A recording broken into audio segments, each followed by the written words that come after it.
Bueno, arrancamos este especial de las relaciones bilaterales entre Paraguay y China.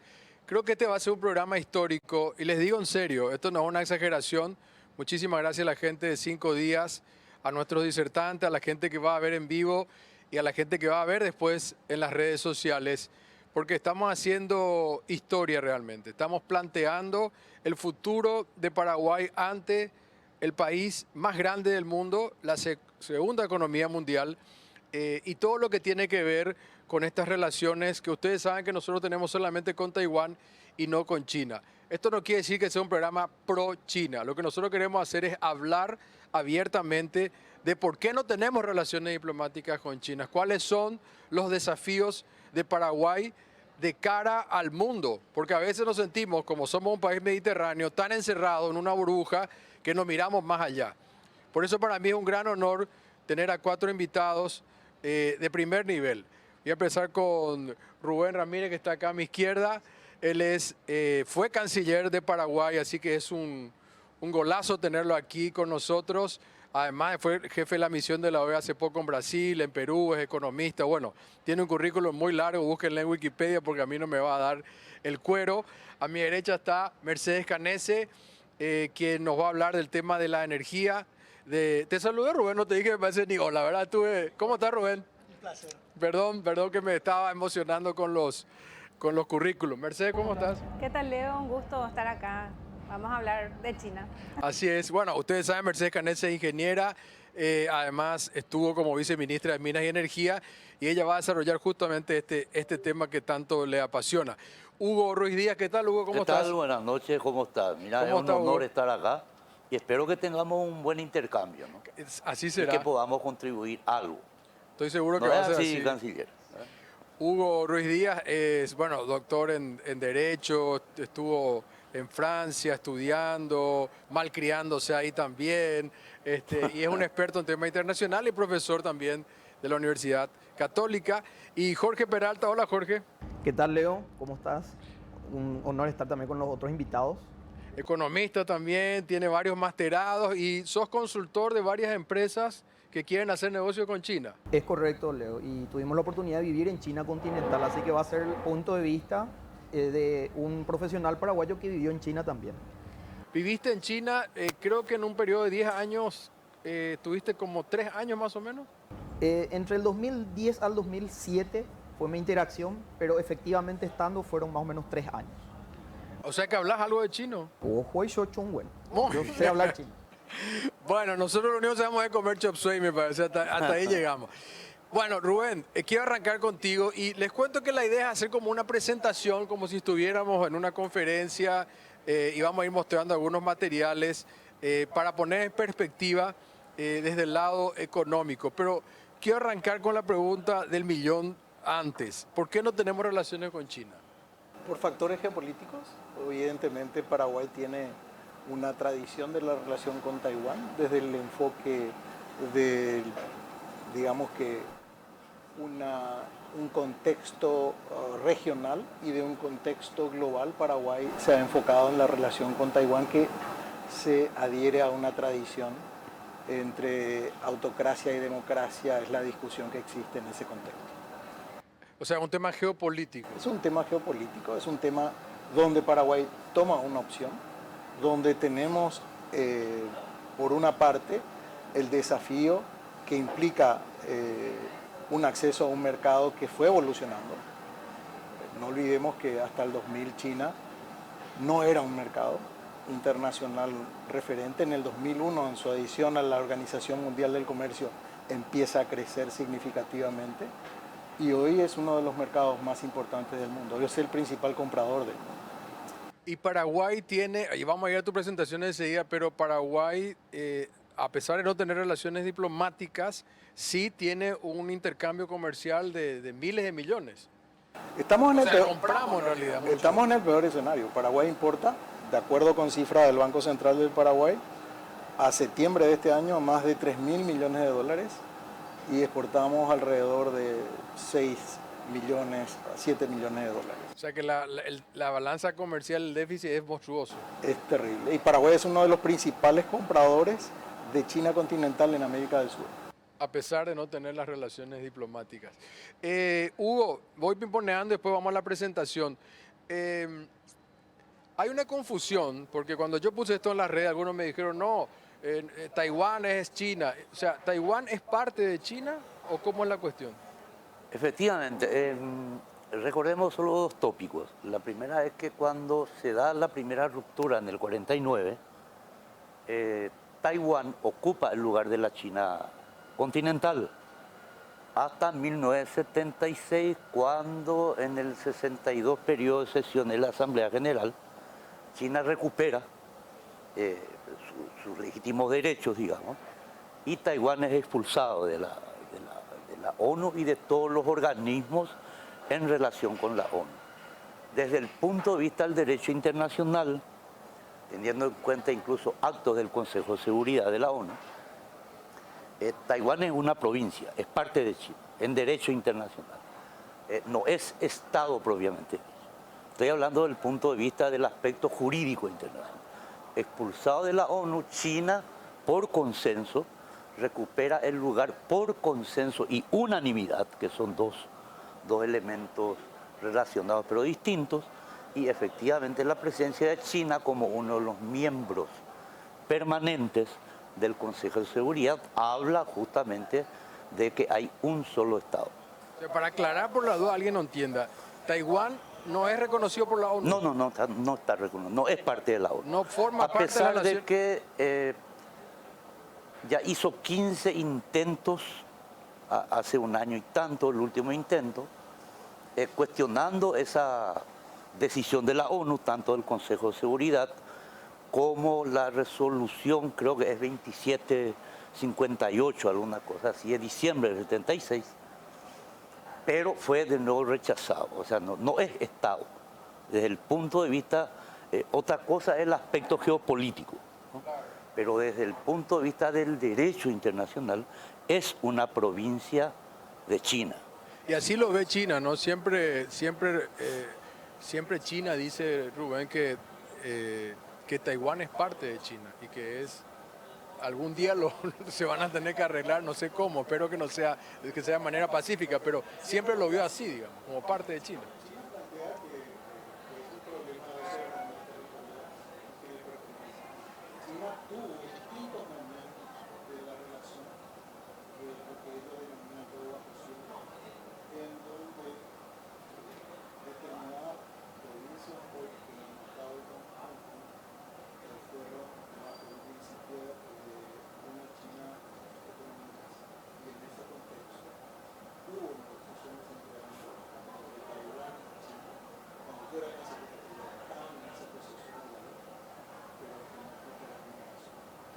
Jorge, yo estuve en China y vos viviste en China. A mí lo que me llamó la atención cuando hablo de esto de Taiwán, me llamó mucho la atención cuando fuimos a visitar unos parques industriales a las afueras de Shanghái, es que habían muchísimos parques industriales que eran de Taiwán.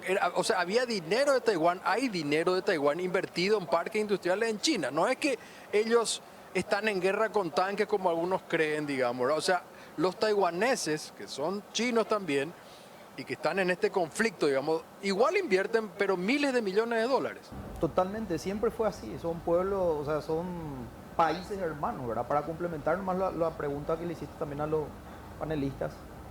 En realidad, en teoría de relaciones internacionales, es un estado de facto, ¿verdad? Es el término, es un estado de facto. Pero si uno ve la estadística de la ONU, dice Taipei chino, porque la mayoría de los países reconocen a China continental, ¿verdad? No obstante, es cierto, gran parte de la economía taiwanesa depende mucho de China, ¿verdad? De China continental. Hay muchas inversiones taiwanesas en cuestiones tecnológicas en China continental, es correcto. Y también una cuestión que a mí algunos me dicen en las redes, no, los comunistas, ¿verdad? Es cierto, hay un partido comunista, después nos va a explicar, hace poco estuvo el Congreso, pero vos te vas a China y desde el aeropuerto para adelante, y vos decís, pero esto es capitalismo. O sea, y ellos te dicen, esto es economía, no me acuerdo cómo es el término, ellos tienen un término a los chinos, algo así. La peculiaridad. Es socialismo con características chinas, le dicen ellos. Exacto. Porque no es el comunismo de Cuba, no es el comunismo de Rusia en su momento. No, Claro. no, ellos tienen sus propias características, pero yo creo que hay que entender un poquitito también la historia china, la mentalidad de ellos. Eso va más por el lado del confucianismo, que es un pueblo de pensamiento colectivo. Y a nosotros no nos hace esa parte clic, sino solamente lo vemos desde el punto de vista comunista, con todo lo que eso implica. Entonces por eso hay que discernir bien. Un sistema de gobierno mixto que ellos tienen. Por eso el socialismo con características chinas, las tradiciones milenarias de los chinos, ahí entra el confucianismo, y el capitalismo se conjugan, y de esa forma hay que ver para entender, para captar lo que es China realmente. Claro, pero vos entras y tenés todas las marcas había y por haber, tenés todos los shopping había y por haber, te vas. Yo estuve en el 2002 y estaba desesperado por comer algo crudo porque todo era cocinado, quería comer una ensalada. Y el único lugar donde podía haber un lugar de ensalada era dentro de Pizza Hut, digamos, porque tenían un salad bar. Ya estaba Pizza Hut en el 2002. O sea, todas las multinacionales están en China, no hay una que yo sepa. Un pequeño detalle complementar nomás eso.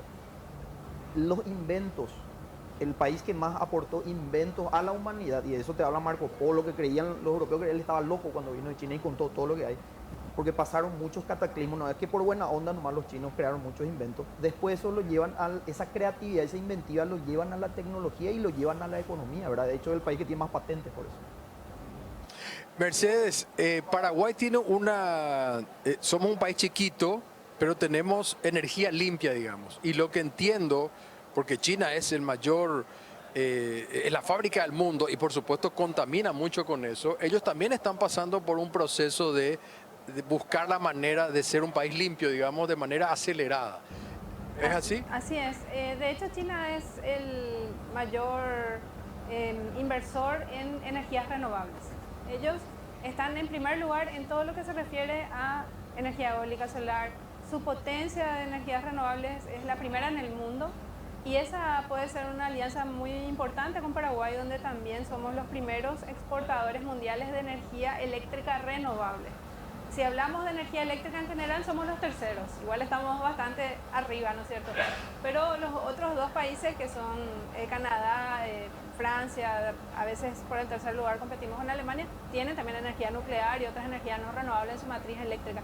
Entonces, no solamente es la energía en sí, sino la producción de esa energía, los paneles solares, los calefones, de eso vamos a hablar un poco más en la presentación.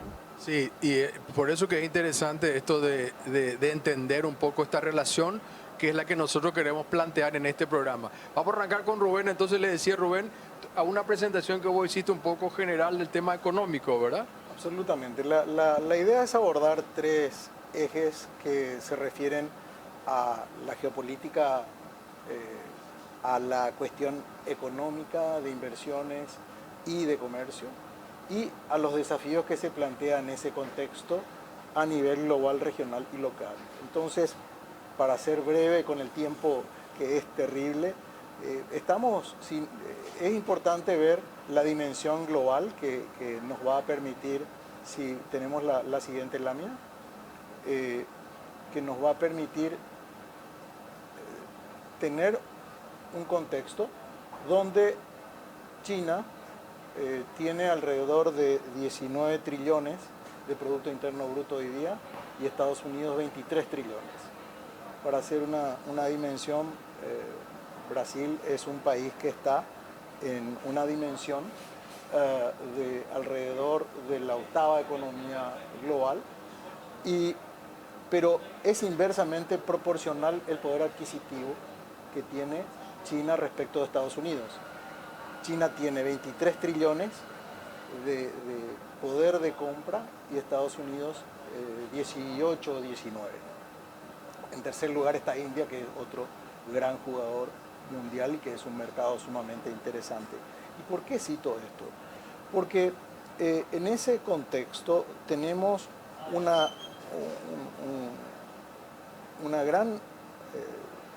gran desafío desde la perspectiva geopolítica global, en donde se está planteando una divergencia entre Occidente, Oriente, Este, Oeste, y la autocracia y la democracia como variables que hacen de que haya una discusión importante, no en un contexto ideológico, sino en un contexto como bien decía, geopolítico. Si vamos a la próxima lámina, hay que entender que China es la segunda economía mayor, es el segundo principal importador del mundo, el primero es Estados Unidos, la primera economía mundial es Estados Unidos, pero es el primer exportador global. Y consecuentemente configura una situación muy importante. Es el principal inversor internacional, es el principal tenedor de bonos de la Reserva Federal de los Estados Unidos, es decir, es el principal acreedor de los Estados Unidos y obviamente tiene un rol preponderante dentro de la economía global que se ha ido incrementando paulatinamente desde que adopta una economía social de mercado. Ser el mayor acreedor de Estados Unidos significa, ¿qué significa eso? Porque en términos de esta guerra comercial que existe hoy día, ¿le da una ventaja a China a esto? No, la guerra comercial se planteó desde el punto de vista arancelario, pero también financiero. Ser tenedor de bonos de Estados Unidos te permite jugar en el mercado financiero internacional.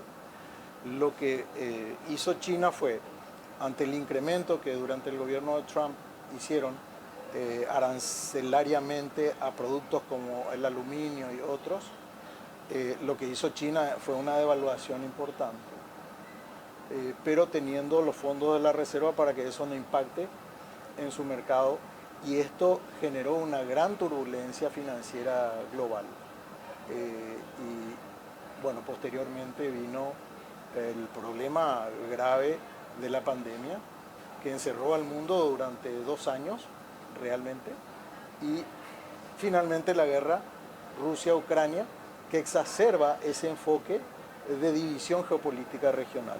El Pacto Indochino, donde las democracias asiáticas, estamos hablando de Japón, Corea del Sur, en este sentido está también India, que tienen un rol muy importante en el concepto de promoción de la democracia como modelo, y la autocracia que plantea China, una autocracia más abierta que es Singapur, y una dictadura denominada como Corea del Norte. Entonces es allí donde el conflicto del Mar de China es un tema desde el punto de vista geopolítico, pero que también obedece a intereses económicos superlativos.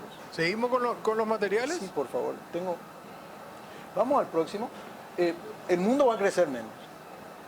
Tenemos un desafío de crecimiento económico global que plantea la necesidad del diálogo de las grandes potencias, más allá del conflicto actual entre Rusia y Ucrania, estas divergencias geopolíticas o de modelos políticos. Es necesario ese diálogo, y hace un par de horas se reunieron en Bali, donde se está celebrando la reunión del G20, Xi Jinping con el presidente Biden, reunión que nunca se produjo antes, demorado por la pandemia, hubo sí videoconferencias, pero ese diálogo sí es importante para el mundo. Vamos al próximo. Aquí tenemos de que China va a crecer este año alrededor de 3.2, y para el año próximo va a ser una de las economías con mayor crecimiento en 4.4, después de India, que va a crecer más del 6%. Entonces, las grandes potencias evidentemente tienen desafíos de crecimiento. Estamos hablando que los ritmos de crecimiento chino fueron el doble en los últimos 20 años que lo que está marcando hoy día.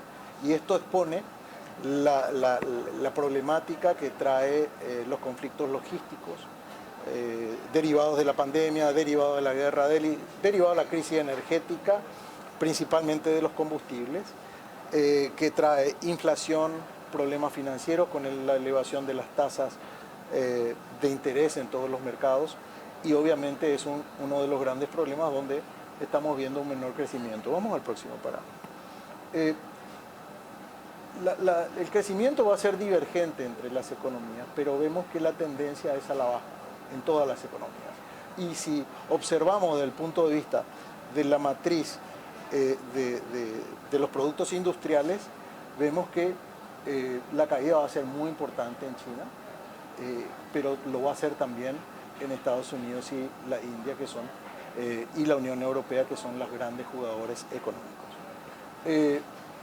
Si vemos que los indicadores de comercio internacional, vemos que China va a ser al mismo tiempo uno de los que más va a crecer en el mundo, comparando con Norteamérica, comparando con Europa y con Sud y Centro, Sudamérica y Centroamérica. Vamos al próximo para... nosotros vemos que uno de los grandes desafíos a nivel global es de que China es hoy día el gran exportador y jugador mundial. Ninguna de las grandes potencias tiene superávit. Y las divergencias que se plantea con Estados Unidos es que ellos están en alrededor de 345 billones de dólares de déficit comercial sobre un comercio de 600 billones aproximadamente. La Unión Europea también tiene un déficit comercial muy importante con China y esto le plantea la necesidad de un diálogo en donde los temas están relacionados con factores de la tecnología, del déficit comercial obviamente y la estabilidad financiera que se precisa, de la cuestión ambiental en debate en el COP27, la cuestión desde el punto de vista también del rol geopolítico y estratégico en el transporte de mercancías. La gran dificultad logística de China hoy también plantea al mundo el problema de los semiconductores o chips, como lo quieran llamar, donde está afectando toda la industria global y se replantea entonces de qué manera el mundo puede hacer, digamos que un desarrollo tecnológico industrial. Vamos al próximo. Para Estados Unidos, China es su segundo socio comercial hoy día, fue sobrepasado por México, pero están alrededor de los 113 billones de dólares, que estamos hablando de mucho dinero. O sea, no se pueden llevar mal ellos, o sea, puede haber guerra comercial, pero se necesitan, digamos. Es que son los grandes jugadores mundiales y en la medida que estas dos potencias económicas puedan encontrar un rumbo, se va a poder tener un diálogo más franco en la construcción de una gobernanza global. ¿A qué me refiero? Nosotros tenemos crisis en el sistema de Naciones Unidas. Se discute la reforma necesaria y la intervención sobre su eficiencia en caso de guerra como las que se producen entre Rusia y Ucrania. Tenemos un problema desde el punto de vista de la administración del comercio global. La OMC está en crisis. Estados Unidos llegó a retirarse del órgano de solución de diferencias porque no vio contemplado sus necesidades. Tenemos una cuestión desde el punto de vista de los organismos financieros internacionales. Y allí es donde un nuevo orden global está planteando desarrollo de modelos como el BRICS. Brasil, Rusia, India y China. Entonces, esos son elementos donde es necesario tener un ordenamiento global más importante.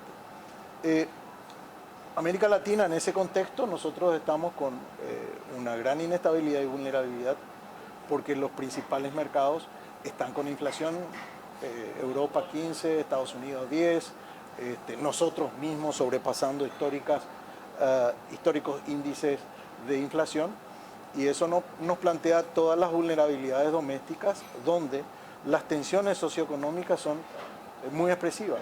Estamos viendo lo que se plantea en México hoy día con la reforma del Instituto Nacional Electoral. Estamos viendo los problemas, las divergencias en Ecuador, estamos viendo la situación en Bolivia, estamos viendo la situación en Chile, en Perú, con una misión de la Organización de Estados Americanos para fortalecer el diálogo y la democracia en ese país. Estamos viendo las tensiones que se produjeron como consecuencia de unas elecciones históricas. También estuviste allá, supe que acompañando el proceso electoral, donde la polarización genera una serie de desafíos importantes. Y en ese contexto, si vamos al próximo, vemos que aspectos económicos, Estados Unidos, tanto en exportación como en importación, ha venido cayendo en su relación con América Latina. Y China ha incrementado. Si vemos el mapa de este lado, a mi izquierda sería dentro de la presentación, vemos que hoy día China es el principal proveedor comercial de América Latina. Vemos que ha venido creciendo, como bien te señalaba. Desde este gráfico muestra del 2013 al 2022, el crecimiento fue de un 5.6% de importación de productos. Esto me pasó un poquito rápido las láminas, pero esto ya estamos entrando en el sector de carnes. Pero bueno, en fin. Vamos ahí, vamos al sector de carne, está bien. Vamos a ir a todo lo que ha significado esto. Pero a nivel comercial regional, ahí tenemos una serie de desafíos. El problema de la carne es que China es el principal importador del mundo. Para acelerar mi presentación, porque vemos que el 95% proviene de 5 países, entre los cuales está Argentina, Brasil y Uruguay, los 3 países del Mercosur. Vemos que Nueva Zelanda es otro gran jugador y Australia son los principales proveedores. Nosotros tenemos un gran problema de que la dificultad está en que los principales mercados internacionales de nuestro país han sido, digamos que, reducidos. Rusia, Chile, han caído estrepitosamente. Y el principal mercado consumidor, pero que es el que más paga al mismo tiempo, es China. Lo mismo pasa con la soja. Y si vemos en un contexto regional, allí hay una pérdida muy importante, en porcentajes significativos, en intermediación comercial para llegar al mercado chino. ¿Se sabe cuánto es esa pérdida? Se puede cuantificar desde un punto de vista de lo que representa el 72% de nuestra soja va al mercado argentino. Ahí tiene un salto arancelario porque China prohíbe la importación de productos desde Paraguay por no tener relaciones comerciales y por lo tanto tiene que tener un salto arancelario donde se le da valor agregado. Eso compite con nuestra industria de extrusión y aceitera y por lo tanto genera distorsiones importantes. Por eso cuantificar es muy difícil. Estamos hablando de entre carne y soja una pérdida anual entre 1.200 y 1.400 millones de dólares. Nos plantea también al mismo tiempo la necesidad de encontrar alternativas. Voy a entrar entonces, para resumir la presentación, en los riesgos o los desafíos que tenemos con China. En primer lugar, el primer desafío es cultural. De qué manera nosotros nos relacionamos con el Asia es una complejidad. No solamente con China, con Corea del Sur, con Japón también es un desafío. Pero con China el desafío más importante es que de qué manera nosotros vamos a entender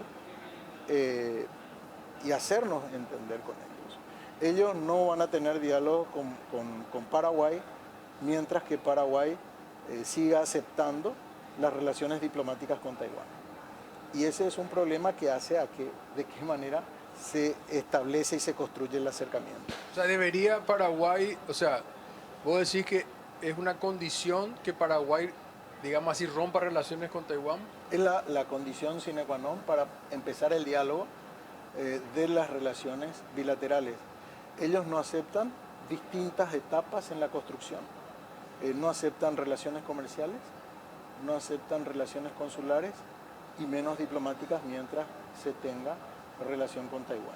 Hay una cifra, y me dicen aquí en el equipo que vamos a hacer una pausa, hay una cifra de cuánto pierde en general Paraguay con no tener relaciones con China, no solamente en soja, en carne. ¿Se puede hablar de un monto así en general de lo que nosotros podríamos venderle en total? No, es muy difícil generar un resultado. Podemos hablar de sectores para lo que son importantes, pero ahí hay una dicotomía en que, por una parte, la sensibilidad, y esto se da en todos los países de América Latina, y se plantea en el acuerdo que está promoviendo Uruguay con China, que también es un desafío para el Mercosur. ¿Cuál es nuestro problema allí? Que para un sector de exportación de commodities agrícolas y energéticos es el gran mercado. Para la industria manufacturera, para la industria de valor agregado, es una amenaza. Y esa dicotomía se plantea en la agenda de países tan importantes como Brasil, como Argentina. ¿Por qué? Porque la competitividad y los márgenes que tiene China son extraordinariamente elevados. Otro de los riesgos que vemos es el cumplimiento. China tiene una serie de desafíos en materia de propiedad intelectual, una serie de riesgos en materia de medidas sanitarias, fito-zoo, y medidas tecnológicas que hacen de que las tensiones comerciales con sus socios tan importantes como Estados Unidos, como Europa, se planteen de qué manera se van a relacionar, y para Paraguay sería muy compleja una negociación por esas dimensiones que existen. Un cuarto desafío que tenemos en ese diálogo y entendimiento con China está relacionado con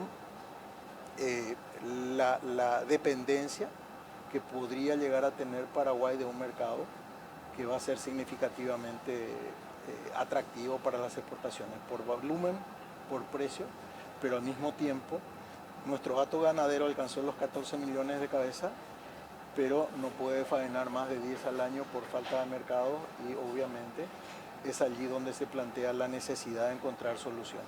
Paraguay tiene 132 mercados, pero el principal no tiene acceso. No tenemos. Flor, ¿tenemos que hacer una pausa? Vamos a hacer una pausa y después seguimos nosotros hablando de estas relaciones bilaterales entre China. Le dimos mucho tiempo a este tema porque me parece importante hacer el marco general económico, y después entramos a la parte geopolítica, energía y comercio. Ya volvemos.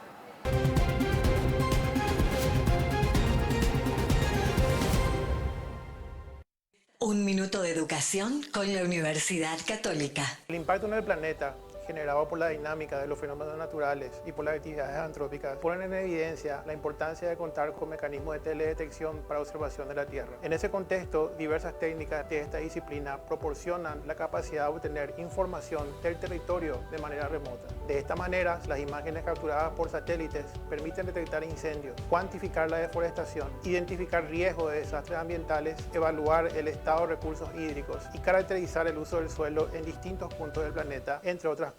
La observación de la Tierra a través de imágenes satelitales es una práctica llevada a cabo desde la década de 1960, lo cual permite a la humanidad contar con un amplio historial tanto de ocurrencia de fenómenos naturales como de acciones antrópicas. Esta información, en base a lo que pasó y lo que está pasando en el planeta, posibilita la predicción de escenarios futuros que constituyen el insumo fundamental para procesos de toma de decisiones en distintos ámbitos públicos y privados. Los datos transversales, los productos de apoyo para la toma de decisiones y los servicios de información, cada vez más disponibles a través de tecnologías para la observación y monitoreo de los recursos naturales, están mejorando la capacidad de los gobiernos para promover el crecimiento económico sustentable, la gestión de los ecosistemas y recursos naturales, garantizar la seguridad alimentaria para la población nacional y mundial, responder con mayor eficacia a los desastres naturales y hacer frente al cambio climático, la pérdida de la biodiversidad y otros desafíos globales. Desde la Facultad de Ciencias y Tecnología de la Universidad Católica estamos trabajando para promover el uso de estas tecnologías y mejorar la calidad de vida de nuestro entorno. Ahí está, un minuto de educación con la Universidad Católica. Los fondos patrimoniales de inversión son una manera sencilla y accesible para convertir tus ahorros en inversión. Con una mínima inversión inicial, tu capital se incorpora a un portfolio administrado por especialistas que buscan optimizar la mejor combinación de retorno-riesgo, teniendo la posibilidad de disponer de tu dinero en un plazo mínimo de 48 horas. De acuerdo a tu perfil de inversor y a tus objetivos financieros, Puente te ofrece fondos de renta fija en dólares y fondos de renta fija en guaraníes, conformados por bonos públicos y privados, así como CDAs, aportan rendimientos estables, liquidez y preservación del capital. Con el asesoramiento de nuestros especialistas, invertís en el fondo que más se ajusta a tus necesidades, accediendo a reportes y análisis que te ayudarán a tomar las mejores decisiones. ¿Estás listo para convertir tus ahorros en inversión? Ingresa a puentefondos.com.py y abrí tu cuenta. Puente, administradora de fondos patrimoniales de inversión, Sociedad Anónima.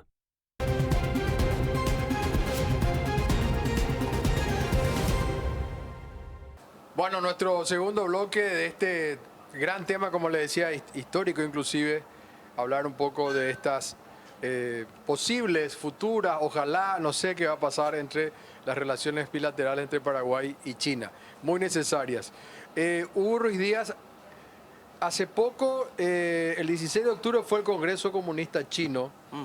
Uno ve de lejos una cosa casi imperial, te diría, por la presentación, por la pomposidad, por la grandiosidad. Estamos hablando de un país de, no sé, 1.300 millones de habitantes, no sé exactamente cuánto es. Entonces, nosotros aquí con 7 millones vemos una cosa así gigantesca, digamos. ¿Qué significa este Congreso realmente? ¿Por qué es tan importante incluso para los que estamos mirando afuera, desde Joe Biden, para todos nosotros, cuando vemos este Congreso que se ha desarrollado hace 15 o 20 días? En primer lugar, hay que decir de que la importancia de este último Congreso, más allá de la visión occidental que se centra en si se va a triplicar el mandato, etcétera, que son cuestiones más formales, es de que en el documento oficial que se presentó el 16 de octubre para el 20 Congresos, China reafirma 3 puntos que son fundamentales y que complementan y refuerzan el libro blanco lanzado en 1910, en el 2010, en relación con el despliegue de la política exterior. El primer elemento, y eso aparece en el documento, es de que reafirma lo que Deng Xiaoping había afirmado y profundiza el tema del socialismo con la particularidad china. Dice, en vez de peculiaridad, utiliza particularidad china.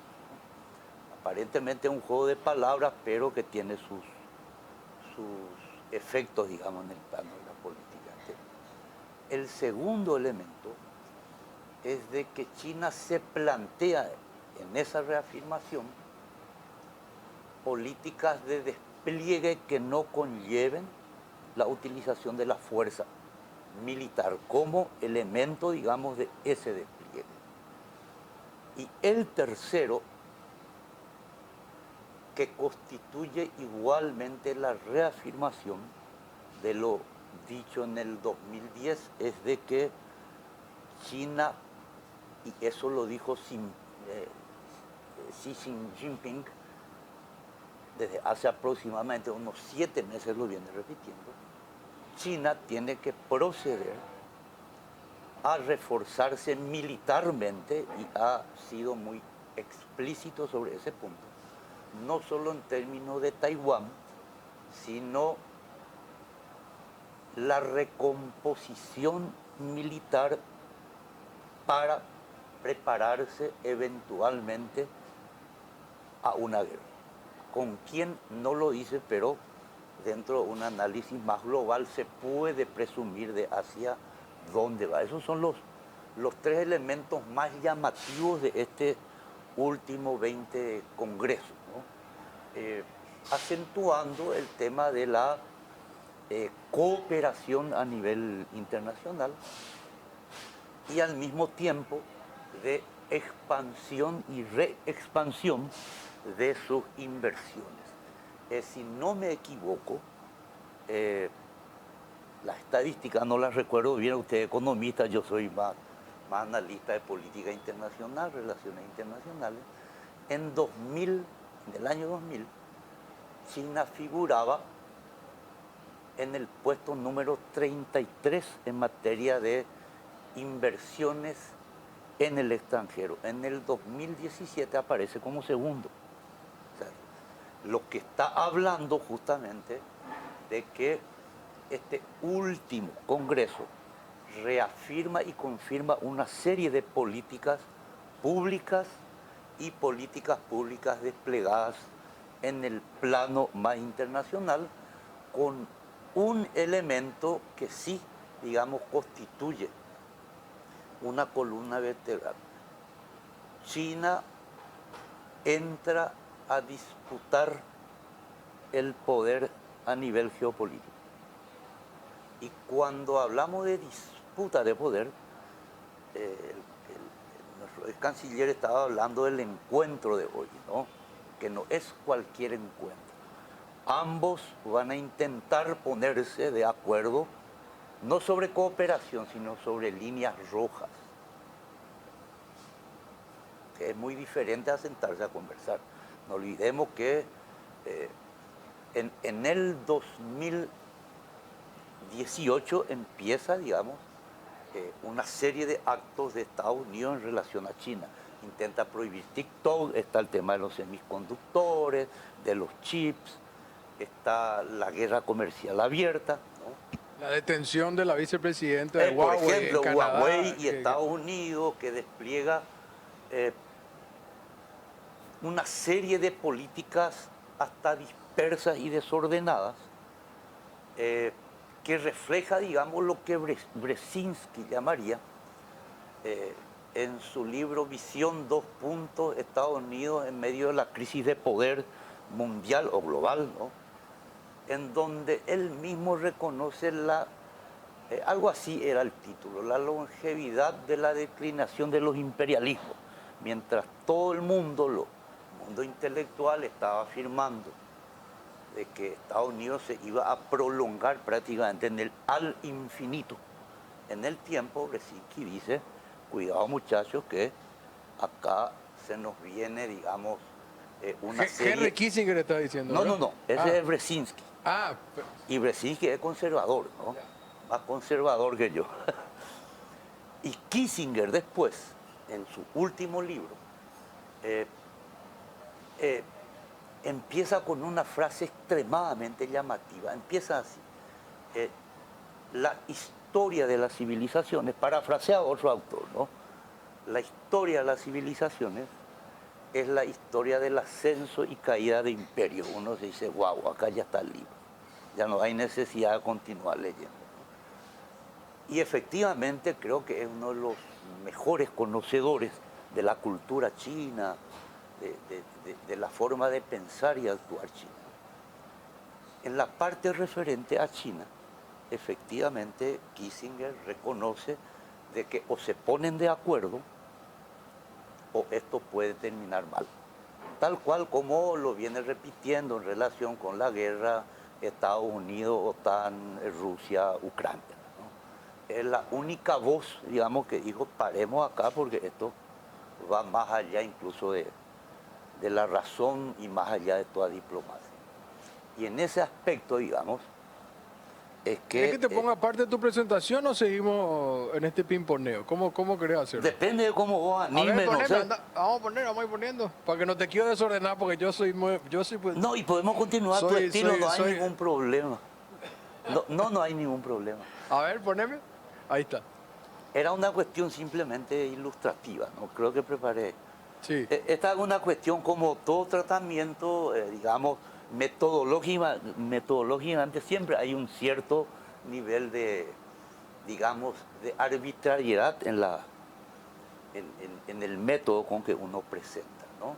Pero es simplemente para hacer más visible, más resumido.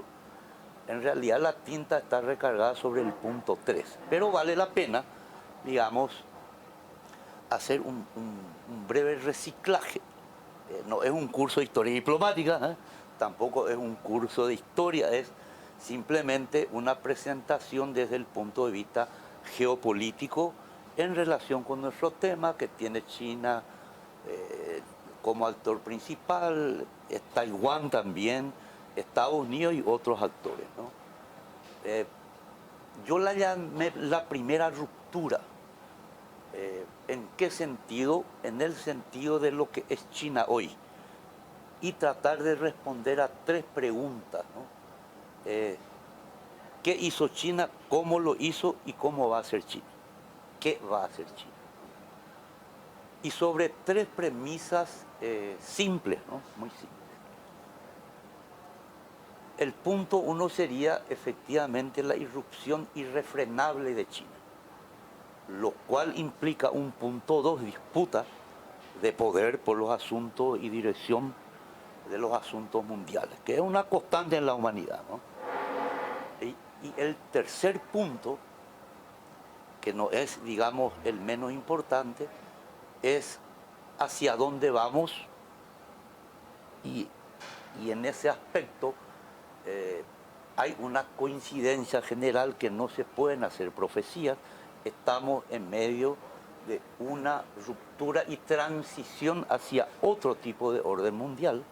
Kissinger también lo reconoce en relación a China, y que ese nuevo orden mundial en transición se caracteriza por la incertidumbre.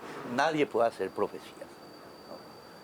Diría... Esa es una coincidencia, Hugo, generalizada. Sí, sí, esa entre de todos los todo lo que yo analistas, leí, ¿no? Y ahora que estuve con García Linera también en Argentina, la palabra incertidumbre sale en todos lados. En todas partes. O sea, No se puede hacer nadie puede decir hoy vamos acá, allá o allá.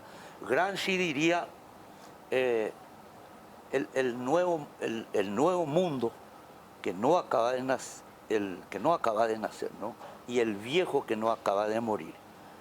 Y en medio de ese claro oscuro se encuentran todos los peligros, ¿no? Eso, en esa situación más o menos estamos. Entonces la importancia del 20 Congreso es más o menos la síntesis de lo que se pretende. La primera ruptura se da con la revolución. No vamos a entrar en un curso de historia.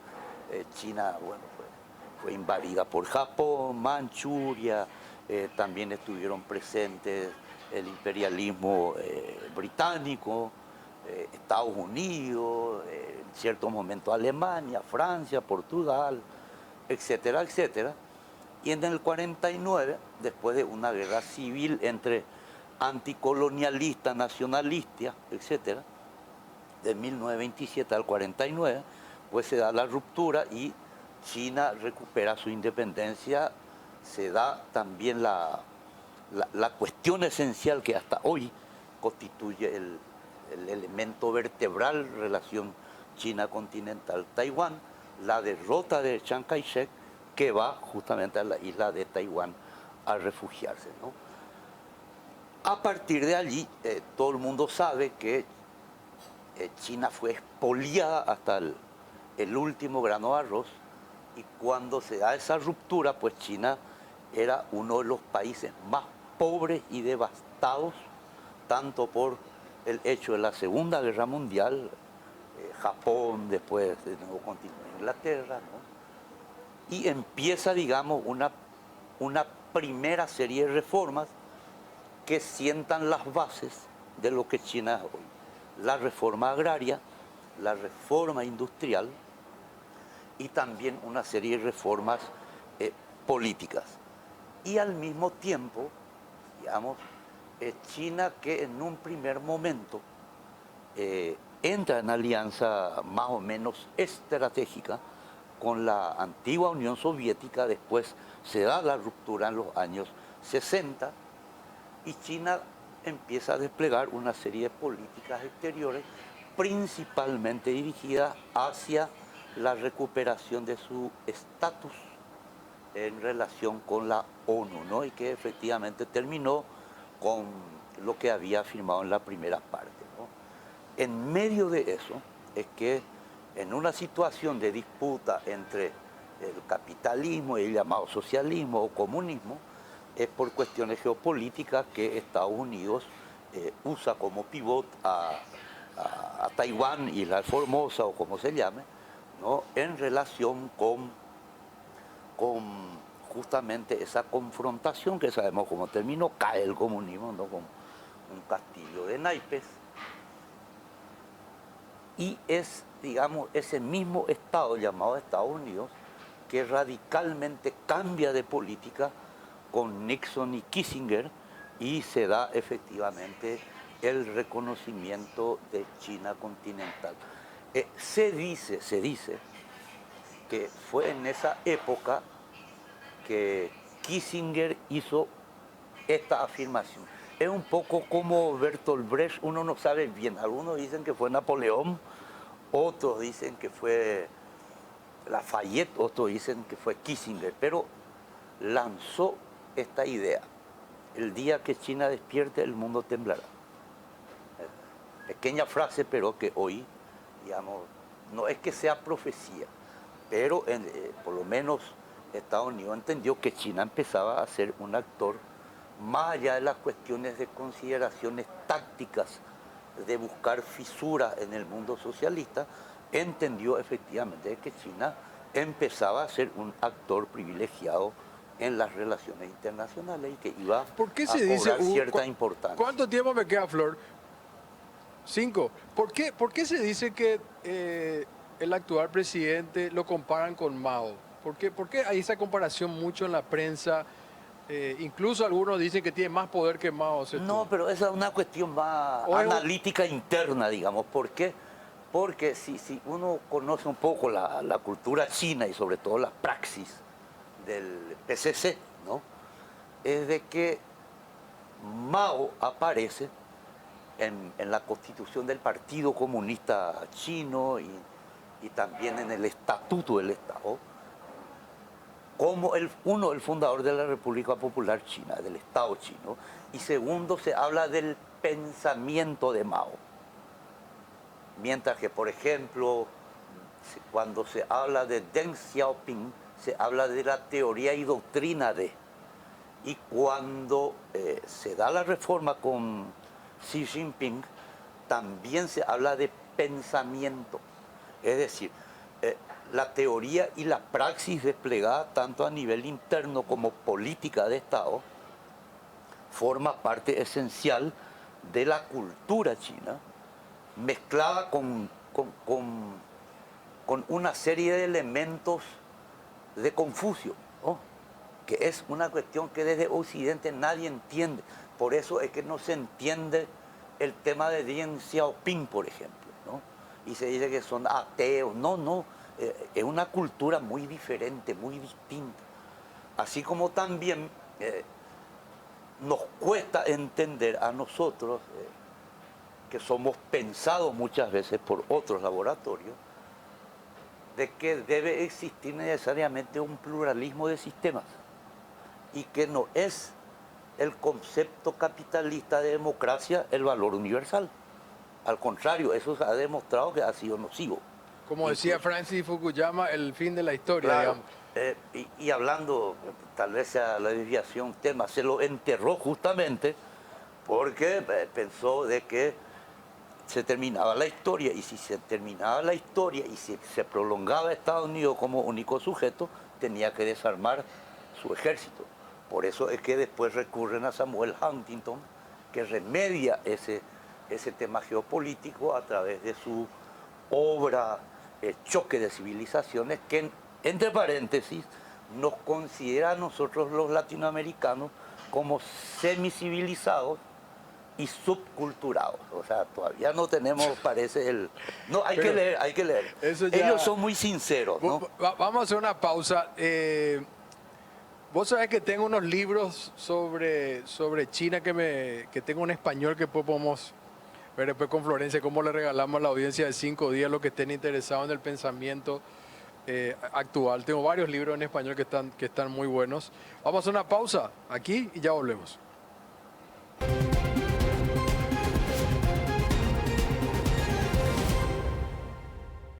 Un minuto de educación con la Universidad Católica. En la República del Paraguay tenemos dos regiones bien diferenciadas, la región occidental y la región oriental. Estas dos regiones se diferencian por clima, la vegetación, eso hace que la fauna sea diferente, y también las condiciones físicas de ambos medios, condiciones físicas desde el punto de vista geológico. Las aguas subterráneas se encuentran contenidas en rocas y sedimentos, y estas se utilizan para abastecimiento público, para la industria y para la agricultura, específicamente en la parte de horticultura. Sin embargo, faltan estudios que nos permitan cuantificar. Hay algunas que son muy conocidas, o sea, muy conocidos acuíferos, que es el nombre que reciben el alojamiento de agua en el subsuelo, como el acuífero Guaraní, que compartimos con la Argentina, con el Brasil y con el Uruguay, y el acuífero Patiño, que es mucho más chico que el acuífero Guaraní, sin embargo es estratégico para nuestro país, puesto que se encuentra en la zona de mayor población. Es un triángulo que ocupa Limpio, Asunción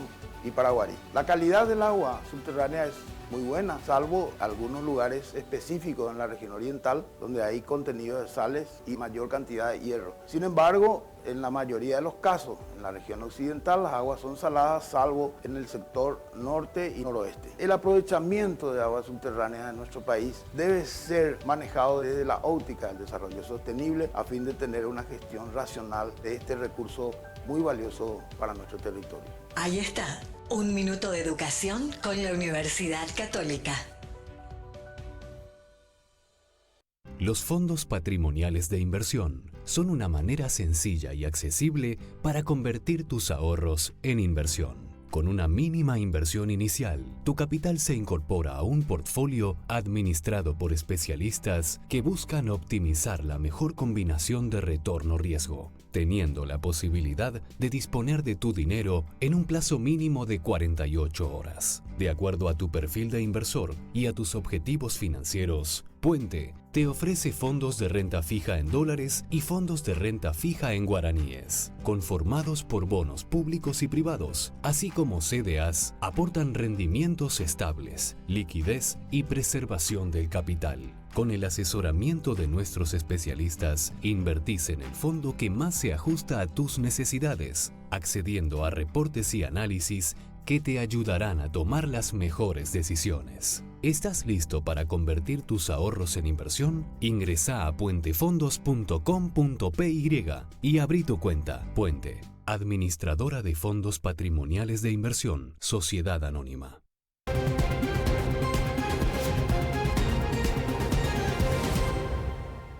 Bueno, seguimos en este programa que, insisto, va a ser histórico. Recuerden, hablamos de economía, hablamos de geopolítica. Quiero irme a un área que me encanta, que es el tema energía limpia. Mercedes, China tiene la represa más nueva, digamos, a nivel mundial, pero Itaipú sigue siendo la que genera más energía. ¿Cómo es la cosa? Sí, Tres Gargantas es la mayor del mundo en potencia, pero por su régimen hídrico, que es más inestable que el del río Paraná, Paraguay sigue teniendo con Itaipú, bueno, no solamente Paraguay, ¿verdad? Es una binacional, la hidroeléctrica con más producción de energía en el mundo, ¿no es cierto?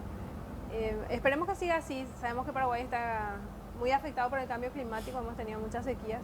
Y China no solamente en esta hidroeléctrica está produciendo energía renovable, sino, como te decía, es la primera productora de energías renovables del mundo, y sobre todo con mucha tecnología, que creo que es algo que Paraguay tiene que potenciar también, un intercambio donde no seamos nosotros solamente extractivistas exportando materias primas, exportando energía en bruto, sino que realmente pensemos en cómo usar estos recursos naturales que tenemos para industrializarnos.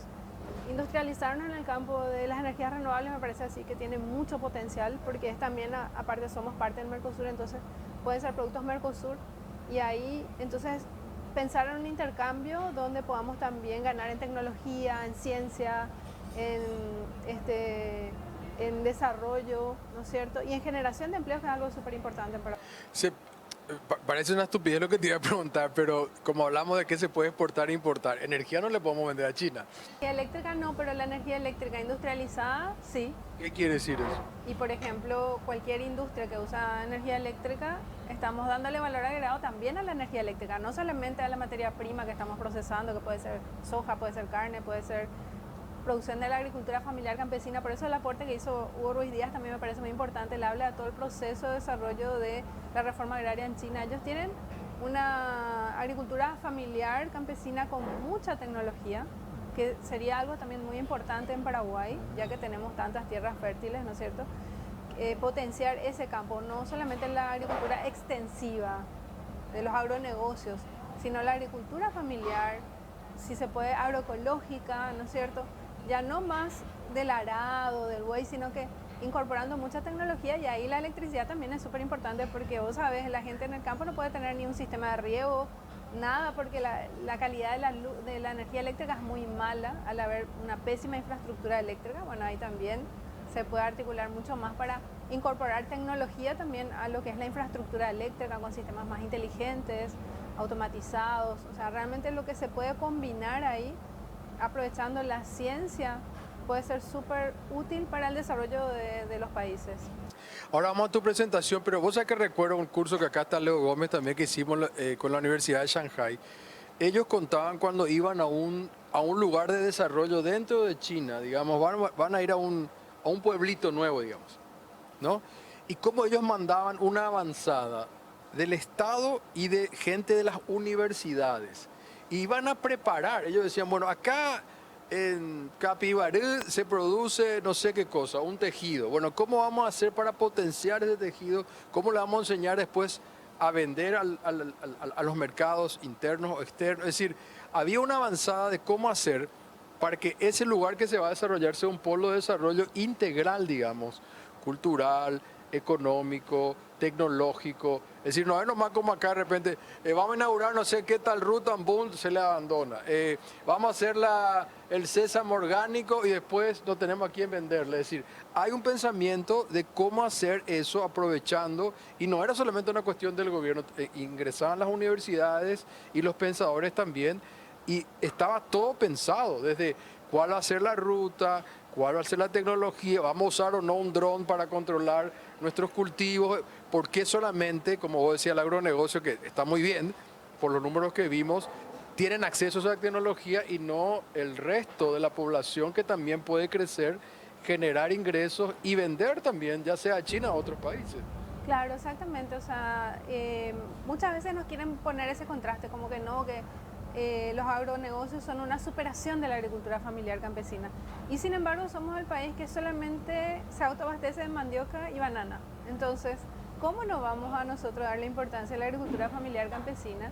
Y por supuesto que no tiene que ser el modelo tradicional de agricultura, tiene que ser con esa incorporación tecnológica y con la mirada también académica. Eso es súper importante lo que decís. La academia tiene que estar muy cerca de la gente y esa es una experiencia china que puede ser muy útil en Paraguay y que nosotros también tenemos que tener, porque es difícil, como dicen acá los diplomáticos, negociar con un país tan grande como China.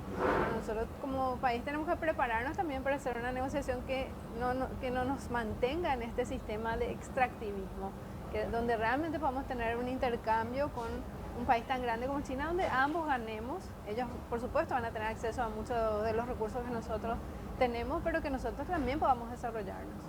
Vamos a tu presentación, Mercedes, de energía limpia y nos vas contando, dale. ¿Cómo no? Bueno, en Paraguay realmente estuvo en disputa, en nuestra región yo diría, América del Sur estuvo en disputa el modelo de extractivismo versus industrialización, ya con la guerra de la Triple Alianza, donde el modelo que buscaba, digamos, un desarrollo industrial era Paraguay. Y en ese momento, si uno mira las cifras, compara con Asia, va a encontrar que más o menos son similares los procesos de desarrollo hasta antes de la guerra de la Triple Alianza. Entonces ahí se truncó ese proceso y realmente pasando a la siguiente lámina, nos fuimos convirtiendo como en un país que se fue desindustrializando. Y la desindustrialización no es que empezó con la guerra de la Triple Alianza, sino que es hasta hoy. Acá justamente podemos ver esta cifra del Banco Central del Paraguay, donde en el año 62 el 30% de nuestro Producto Interno Bruto era generado por el sector industrial y ahora estamos en el orden del 20%. O sea, eso no significa que haya menos industrias. Consta que mi barrio, por ejemplo, era un barrio así, industrial realmente, cerraron casi todas las industrias, pero hoy seguramente hay más industrias que antes, pero su participación en la economía total es menor. Y ese es un problema que tenemos, porque si vemos la siguiente lámina, vamos a encontrarnos con que el sector, que a pesar de que tiene menos unidades productivas, más empleo genera y además paga mejores remuneraciones, es el sector industrial. Eso podemos ver en esta lámina que es del censo económico del 2011. Esperamos que haya pronto otra vez un censo económico. Entonces, es obvio que Paraguay se tiene que industrializar y ahí es donde creemos que tener relaciones con un país como la República Popular China, que es primera en patentes, su desarrollo industrial es enorme, puede ser una contribución importante a cambiar ese modelo, revertir ese modelo de más de 150 años de extractivismo. ¿Por qué antes pase, por qué ese porcentaje que hablabas de industrialización bajó? Bueno, Paraguay siempre ha apuntado al extractivismo, ¿no es cierto? Si nosotros no hacemos ninguna política para promocionar que se industrialicen los productos nacionales, por ejemplo, este intento tímido de un impuesto a la soja en granos, tenía por objetivo eso, que la soja no se vaya como materia prima, que se industrialice un poco. Los sectores de los agronegocios impidieron que salga un impuesto de ese tipo, por ejemplo, ¿verdad? Entonces, toda la política económica de nuestro país y de las políticas de Estado están orientadas a continuar con el proceso de extractivismo. Es más fácil ir por las rutas que están creadas para los agronegocios, sacar por nuestro sistema fluvial las materias primas antes que industrializar, porque industrializar requiere más técnica, requiere más inversiones. Entonces, ¿cómo haces para que tus inversiones se produzcan? Y bueno, tenés que crear justamente un marco legal que favorezca eso. Y ahí también, por supuesto, tiene que ver lo que hablan de que Paraguay no es un país muy estable, digamos, para cualquier inversión, hay mucho riesgo de invertir en Paraguay. Y yo lo que... Pero es muy necesario, Mercedes, por lo que decía Rubén, de que si llega a haber relaciones con China, Paraguay va a haber algunas industrias que van a decir, che, ojo que allá hacen más barato que acá, me van a meter el producto como yo hago, digamos. O sea, Paraguay necesita prepararse, tenemos que protegernos, pero también prepararnos para esa situación, porque no es que estoy mezclando, ¿no? Pero vimos a un presidente Trump muy proteccionista, casi antiglobalización, con una China que parecía protectora y hoy es hiperglobalizado porque le interesa eso.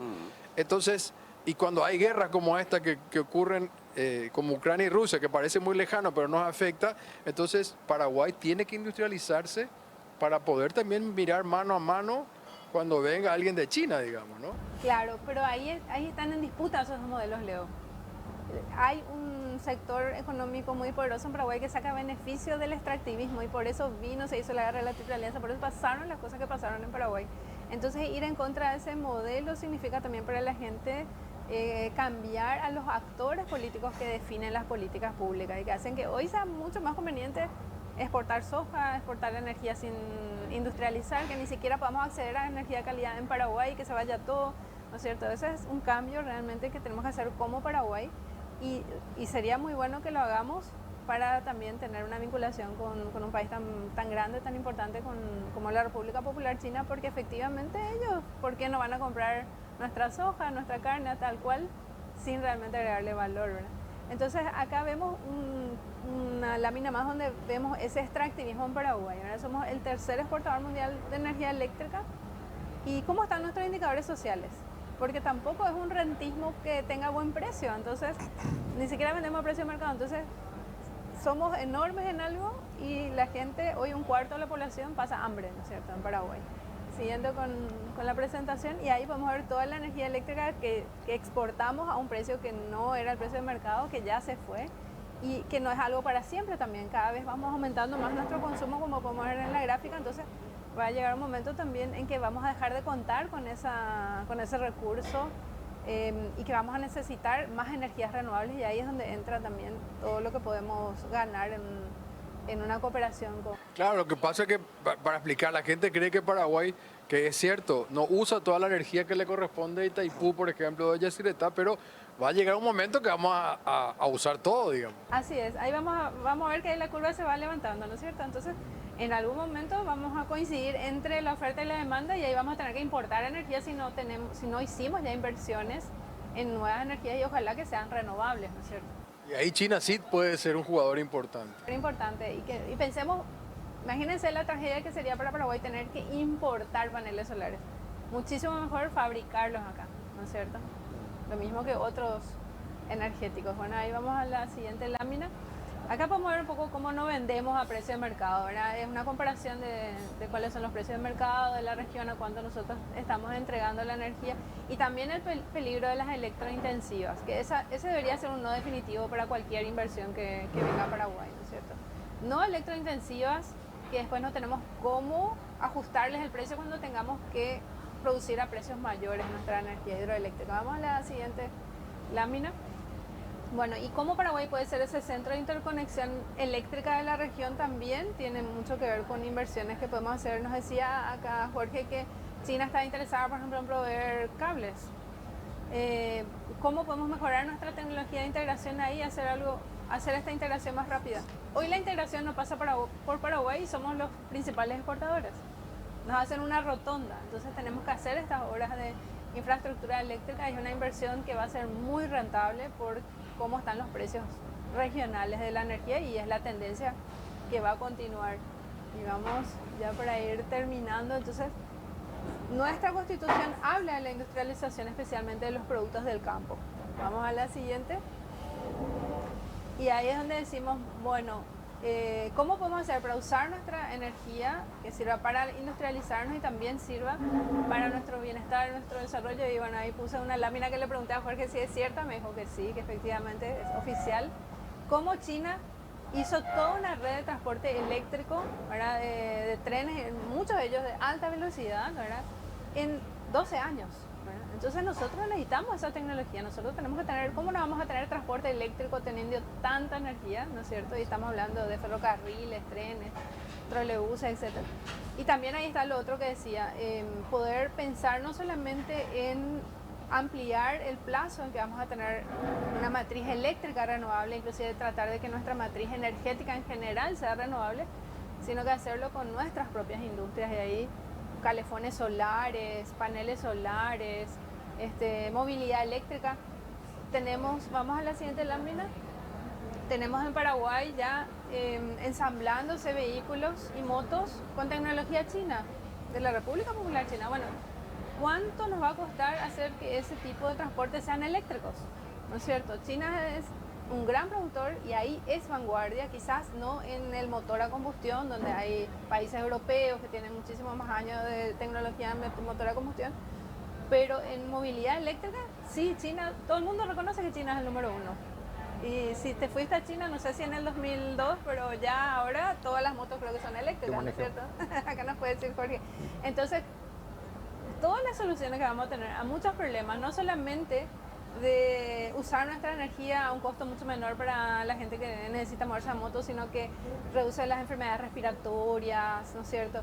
Estamos hablando de menos accidentes también porque se puede regular mejor la velocidad, o sea, todo lo que se gana con estas tecnologías ya desarrolladas, ya maduras, que muy fácilmente podemos traer al país. Y ya para ir concluyendo también, bueno, hablamos de los cultivos energéticos, o sea, yo enfocaría, como estoy en el tema energético un poco, la agricultura familiar campesina a cultivos energéticos. Ahí tenemos dos cultivos tradicionales de Paraguay que son la caña de azúcar y el bocayá, el cocotero paraguayo, que con un poco más de tecnología se pueden producir mucho mejor y que tienen muchísimo valor energético. Y ahí podemos hacer más renovable nuestra matriz que no es eléctrica, que son los combustibles, sustituir hidrocarburos. Y eso también necesita más técnica, más ciencia, ¿no es cierto? Entonces ahí podemos tener un muy buen intercambio. Y uno se imagina siempre, soñamos, ¿no?, con un país con trenes eléctricos de transporte, o hablaba de las rutas, ¿no?, del extractivismo, o sea, tenés trenes, buses, vehículos eléctricos, o sea, porque siempre me explicabas vos y tu papá también que, pues yo siempre le decía, ¿por qué todo no puede ser eléctrico? La cocina eléctrica, me decía, para algunas cosas como el transporte, ¿no es cierto? Sí, fuerza y luz. Para eso es lo más eficiente la energía eléctrica.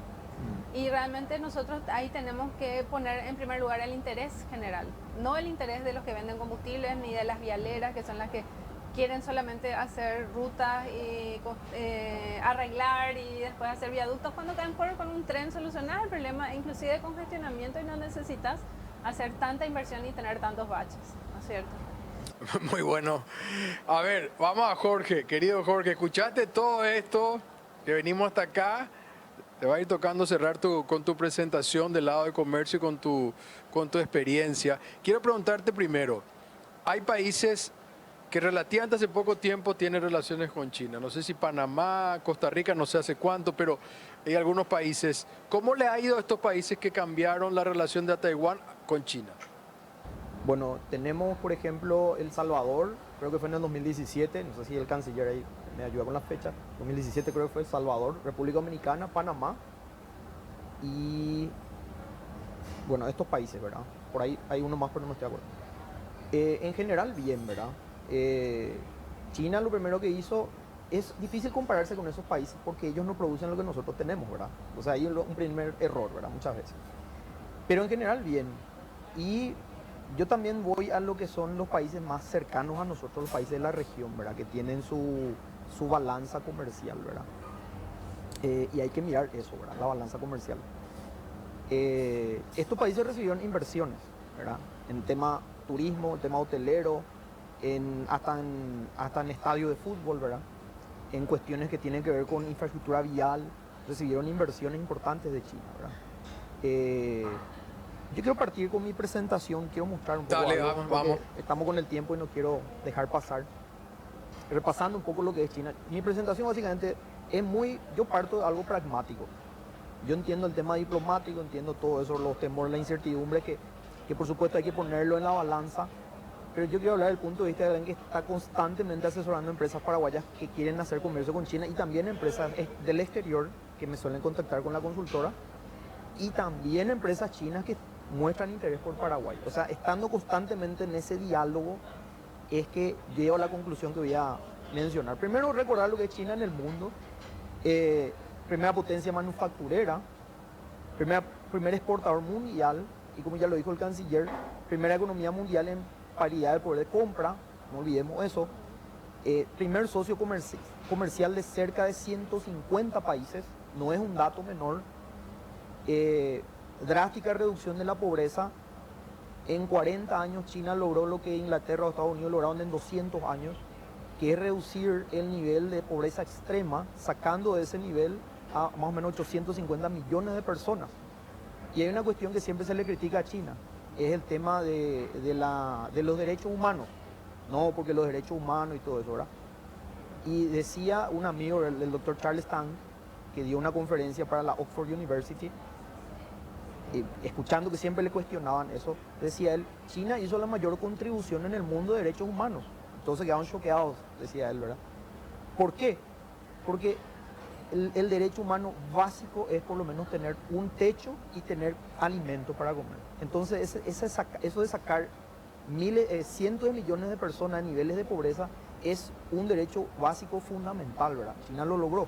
Es lo que dice, perdón, Lula, que dijo hace poco llorando, si yo pudiera hacer que Brasil vuelva a tener un plato de comida de desayuno, almuerzo y cena en las casas, con eso yo ya me iba a sentir feliz, dijo, ¿no? O sea, Lula, viendo un poco la situación de Brasil, la extrema pobreza, que también son millones, no tanto como en China, pero también ese dato, eso que estás contando, esa anécdota claro, muy interesante. Claro, el tema nomás es que la diferencia con algunos países latinos que quieren replicar ese modelo es que tenés que generar riqueza para hacer eso. O sea, es fácil soñar y ver eso, pero hacerlo, pero otra cosa es generar la riqueza para poder subirla después, ¿verdad? En el tema de redes 5G, ¿verdad? Huawei, porque se dice Huawei en chino, la H se pronuncia. Huawei. Nosotros decimos Huawei, pero siempre le corrijo a la gente, es Huawei. Después, liderazgo mundial en solicitud de patentes. Lo que decía Mercedes me pareció muy interesante, el tema de la presencia de las universidades.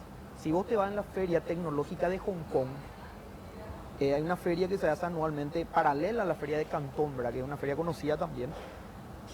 Tiene una sección de inventores.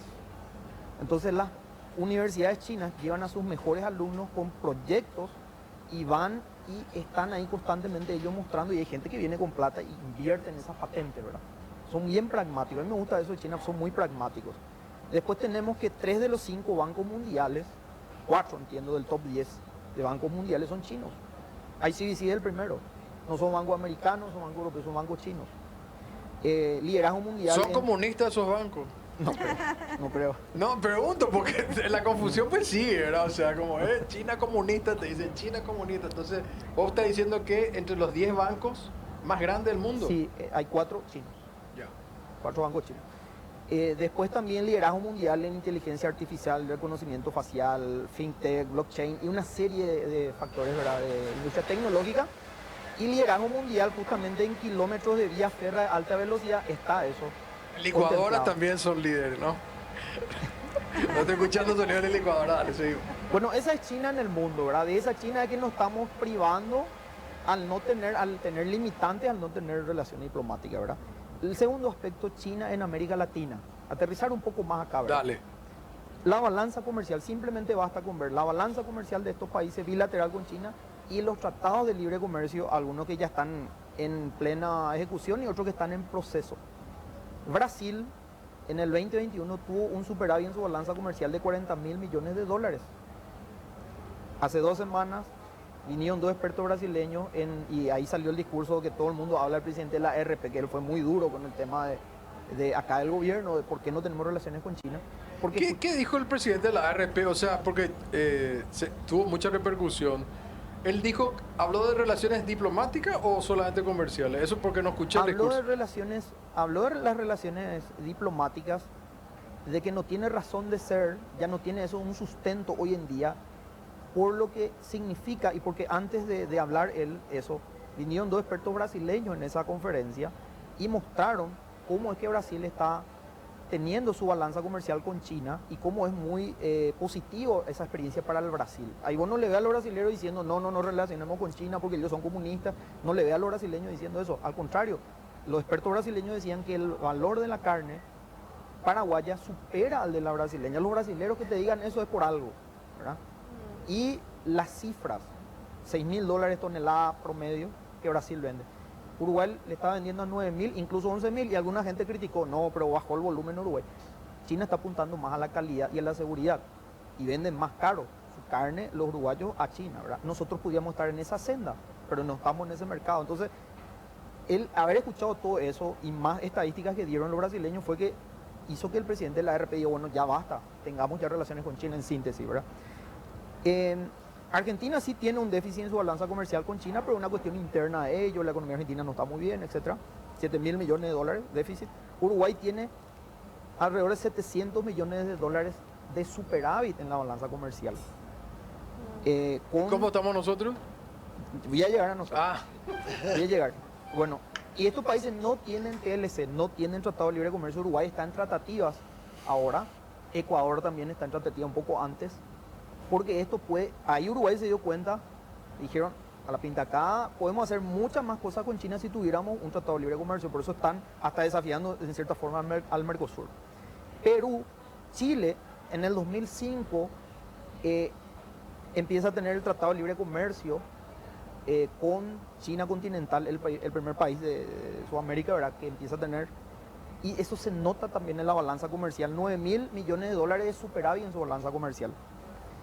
Perú lo tiene desde el 2009, Tratado de Libre Comercio con China. 6.600 millones de dólares en superávit en su balanza comercial. Yo no le escucho a los chilenos, a los peruanos, y tuvieron gobiernos de diferentes signos, ya podríamos decir. Nadie decir, no tengamos relaciones con China, ¿verdad? No le escucho a ellos decir eso. Ahí nomás te paro porque cuando hablábamos de diversificar los productos, que es algo que a mí me interesa mucho. Vamos a llegar. Perú le vende, por ejemplo, aguacates a China. Y le vende, Por decirte, ¿verdad? Sí. O sea, no es que están siempre pensando como nosotros, soja y carne, está bien. No digo que no, porque entiendo que es así, Paraguay está así, y esto tiene que ser un cambio paso a paso. No se puede un día para otro, por más que yo me encante el orgánico y todo, yo sé que no se puede. Y sé que Paraguay todavía tiene un hato ganadero importante y tal, pero tenemos que empezar a diversificar porque el suelo tiene un límite, o sea, no se puede seguir con este sistema extractivista porque nuestro suelo, a un momento dado, que por más que sea tan fértil, que acá se dice se tira algo y crece, que no va a poder crecer más nada, por la cantidad de fertilizantes que se tiran en el suelo. Entonces, tenemos que reconvertirnos. Digo nomás, Perú le vende, por ejemplo, aguacate, digamos. Te sigo, meto por mi supuesto. cuña nomás yo siempre ahí. Bueno, hay que ver las bondades de cada país, ¿verdad? Argentina, Uruguay, Brasil, así como nosotros, soja, carne, ¿verdad? Sí. Pero también le venden frutas. Perú y Chile no solamente minerales, no solamente cobre y todo ese tipo de minerales, sino también le venden frutas, por ejemplo. Ecuador le vende pescados. ¿verdad? O sea, cada país tiene su ventaja comparativa, así como cada país tiene su ventaja comparativa, aunque sea pequeño, ¿verdad?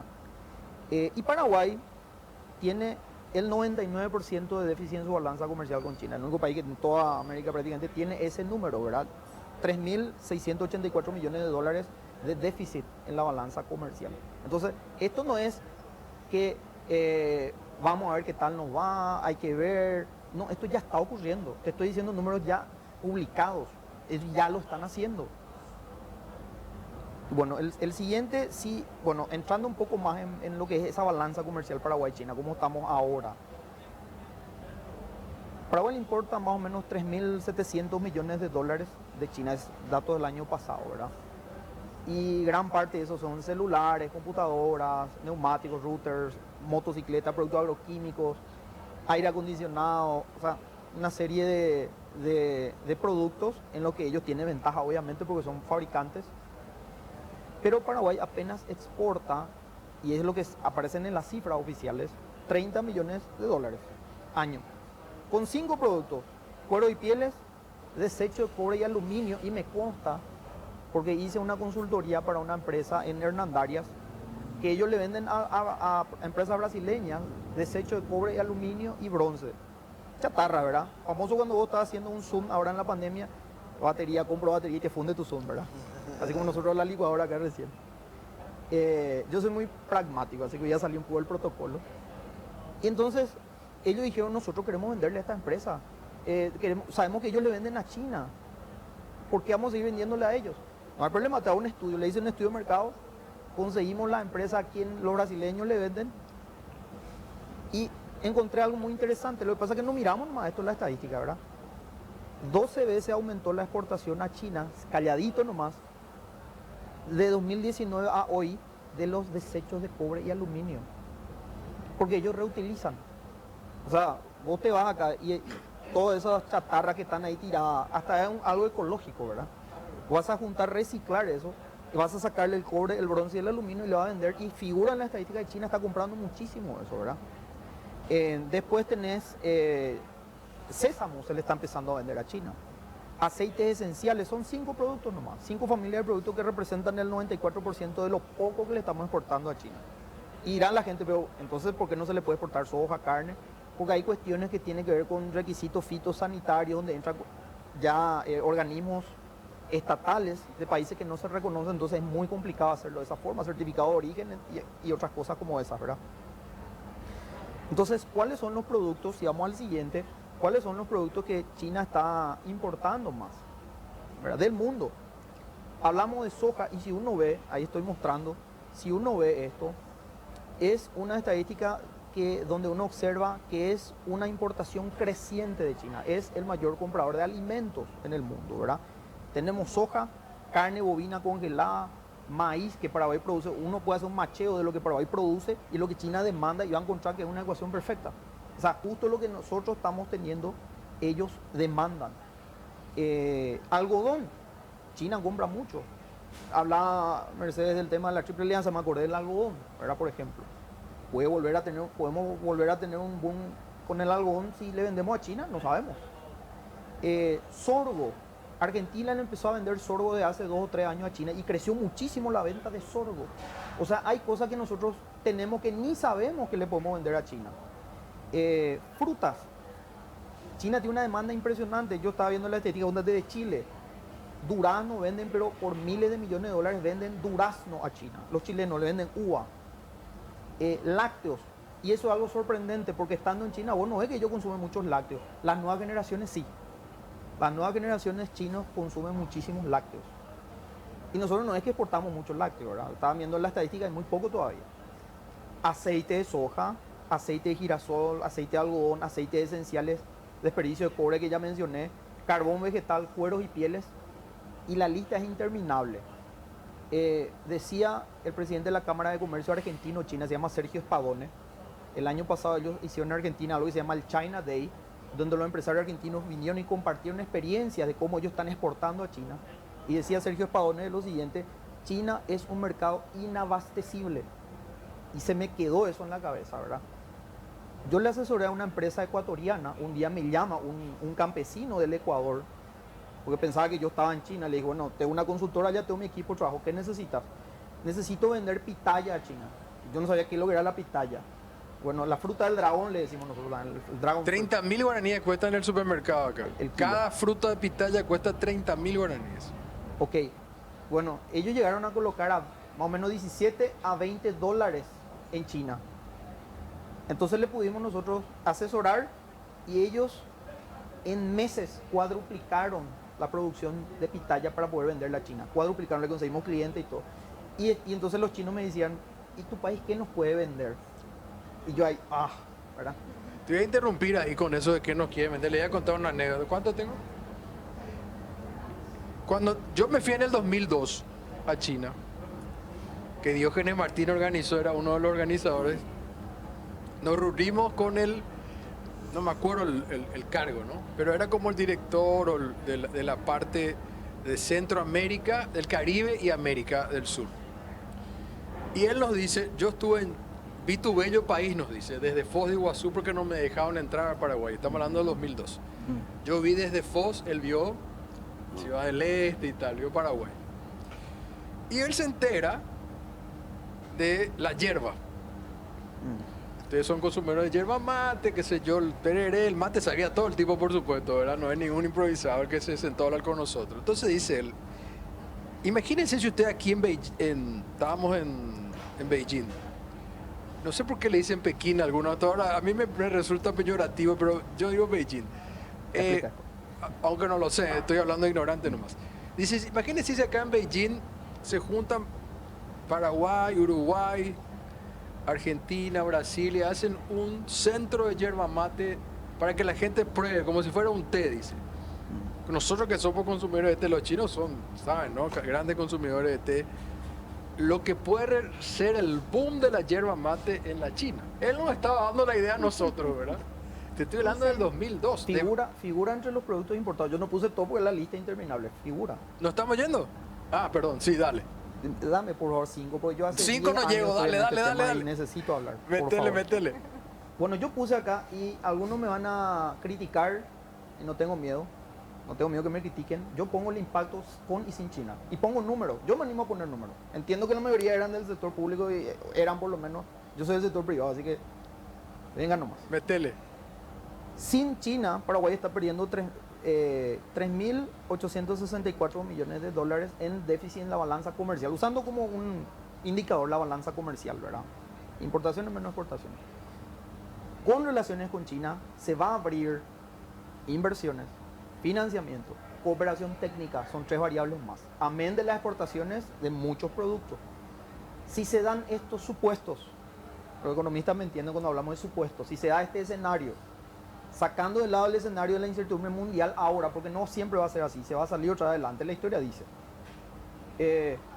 si Paraguay vende al mercado de China sus mejores productos, con mejores precios, con mayor volumen, investigando nuevos productos que China demanda, desarrollando y apoyando, planificando a las familias campesinas, tecnificándolas, capacitándolas, Paraguay puede llegar a 5.000 millones de dólares de exportación a China. No va a ser la noche a la mañana, como bien dijiste. Podemos mantener la importación en 4.000. Podemos tener inversiones chinas en infraestructura, corredor oceánico, industrias, en la parte vial, en un corredor vial que tenga que ver con un tren bala, por ejemplo, el sistema de alcantarillado y un sinfín de inversión, un aeropuerto nuevo necesitamos, etcétera. Vamos a ponerle 5.000 millones de dólares. Financiamiento, China tiene su propio sistema, aparte del Banco Mundial, del Fondo Monetario, tiene el Banco Asiático de Inversión e Infraestructura, ¿verdad? Y ahí hablamos, vamos a ponerle un número de 3.000 millones de dólares, en un plazo de 5 o 10 años. Cooperación técnica, que China que aprendamos el know-how de ellos, de cómo construyen, de cómo fabrican, porque bien se puede hacer eso. Y ahí el saldo subiría a 9.000, casi 10.000 millones de dólares. El potencial estamos hablando. Y ahí puede entrar turismo también, ecológico, cultural, deportivo, educativo. Los viajantes chinos son los que más gastan en promedio a nivel mundial, en la época normal, digamos, ¿verdad? Después tenemos el e-commerce. Vamos a pasar al siguiente, 2 más y yo termino. Dale. El 11 del 11 fue el día del soltero en China. El 11 del 11, ¿verdad? El significativo porque son dos patas, ¿verdad? Dos piezas. 855 millones de usuarios chinos, de consumidores, están en línea viendo qué van a comprar. O sea, esto supera el Black Friday incluso de los americanos, ¿verdad? Y ahí hay muchísimo que se le puede vender a ellos. La generación Z, el siguiente, la generación Z, los nuevos chinos que compran ahora de manera compulsiva, los millennials. Por ejemplo, una idea de mercado, ¿verdad? Alguien que quiera invertir. Después hablamos con la consultora de lo que quieran, ¿verdad? Con más detalles. Alimento para mascotas, una excelente apuesta. Vos le escuchás nomás a los vecinos, le escuchás a los argentinos, a los chilenos, a ver qué ellos le están vendiendo y qué es lo que los chinos piden. Una de las cosas de alimento para mascotas, son muy mascoteros ellos. Muchísimo se le puede vender. Siguiente, estar en las redes sociales chinas. Termino con esto. Nadie nunca habló acá en Paraguay todavía de tener una presencia en las plataformas digitales chinas. WeChat es una de ellas, de Tencent Holding, que es una mezcla de Facebook, Instagram, WhatsApp. ¿Qué es lo que quiere hacer Elon Musk con Twitter? Él ya dijo, mi modelo es WeChat. Los uruguayos, los argentinos, los peruanos ya le están vendiendo a China por plataformas digitales. Nosotros ni siquiera hablamos de eso. Estamos todavía, vamos a relacionarnos, no. Ellos ya fueron y vinieron, le están vendiendo, hasta lácteos están ahora queriendo vender por plataformas digitales, ¿verdad? Último, y me despido. Bueno, Colombia le vende flores. Último, el siguiente, el último ya.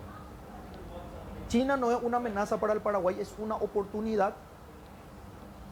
China tiene una política de no intromisión en asuntos internos, no es un dato menor. Y Paraguay debe prepararse para negociar con China, en eso coincido con los panelistas. Gobierno, empresas, universidades, y podríamos hacer lo que hizo Estados Unidos, diálogo económico estratégico multidisciplinario, que se cree un comité interdisciplinario en Paraguay para negociar con China. Muchísimas gracias. Nos vamos con esto. Rubén, como decía mi papá, si fuera un pensamiento mágico, un gobierno nuevo en Paraguay, ¿tiene tiempo en esos 5 años de generar relaciones diplomáticas, digamos, por todo lo que significa el proceso? Sin poner plazos, yo creo que es inexorable el establecimiento de relaciones con China.